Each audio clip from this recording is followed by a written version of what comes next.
ಸುಂದರವಾಗಿಲ್ವಾ? ಭಾಳ ಭಾಳ ಭಾಳ ಪಾಸಿಟಿವ್ ಆಗಿ ನನಗೆ ಅನುಭವಕ್ಕೆ ಬರುತ್ತೆ.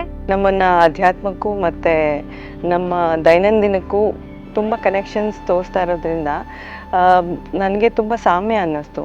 ಆ ಧ್ಯಾನದಲ್ಲಿದ್ದಾಗ ನಮ್ಮಲ್ಲಿರುವ ನೋವಿರ್ಬೋದು ಅಥವಾ ನಮ್ಮಲ್ಲಿರುವ ಆತಂಕ ಇರ್ಬೋದು, ಖಂಡಿತ ನಮಗೆಲ್ಲೋ ಒಂದು ಕಡೆ ಅದು ನಾವು ಆ ಧ್ಯಾನದಲ್ಲಿದ್ದಾಗ ಕಣ್ಣೀರಿನ ಮೂಲಕ ಅದು ಹೊರಗಡೆ ಬಂದಿದ್ದು. ಸುಪ್ತ ಮನಸ್ಸಿನ ಶಕ್ತಿ ಎಷ್ಟು ಅಂತ ಸ್ವಲ್ಪ ಮಾತ್ರ ಗೊತ್ತಿತ್ತು.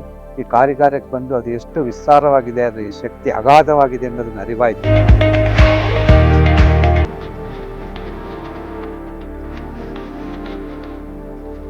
ಸುಂದರವಾಗಿಲ್ವಾ? ಈ ಕ್ಷಣದಿಂದ ನಾನು ಸುಂದರಿ ಕನ್ನಡಿ ನೋಡಿ, ಕನ್ನಡಿ ಮುಂದೆ ನಿಂತ್ಕೊಳ್ಳಿ, ಕಣ್ಣು ನಿಮ್ಮದೇ ಕಣ್ಣಿನಲ್ಲಿ ಕಣ್ಣಿಟ್ಟು ನೋಡ್ತಾರೆ, ನನ್ನದಷ್ಟು ಸುಂದರ ಇಲ್ಲ ಪ್ರತಿನಿತ್ಯ.